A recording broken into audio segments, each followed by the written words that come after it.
গল্প বলবো। আমার গল্পটি যদি আপনাদের ভালো লাগে তাহলে আমার চ্যানেলটি সাবস্ক্রাইব করবেন এবং আমাকে ভালোবাসবেন, আমার পাশে থাকবেন। তো গল্পটি হলো, শুনেন। এক ঠাকুরমশাই তিনি অন্য গ্রামে যাচ্ছে পূজা করতে। এখন অনেক গরম পড়ছে, তো রোদ উঠছে, বটগাছ তলায় যায় উনি বসে একটু রেস্ট নিচ্ছে।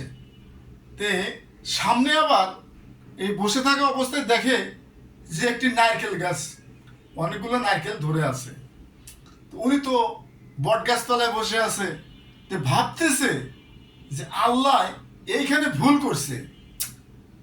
তার কারণ বট গাছ, এত বড় একটা বট গাছ, তার ফল দিছে ছোট ছোট, আর নারকেল গাছ এত বড় একটা, এত ছোট একটা নারকেল তার বড় বড় ফল দিছে।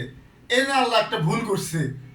এই নারকেল গাছের ফলগুলো যদি এই বট গাছে হইতো, আর এই বট গাছের ফলগুলো যদি নারকেল গাছে হইতো, তাহলে মানাইতো।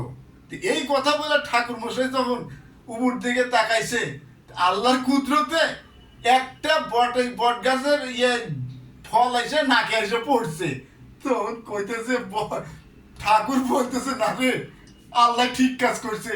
এই যদি নারকেল গাছের ফল যদি বট গাছে যদি হইতো, তাহলে আজকে আমার নাক শেষ হয়ে যেত।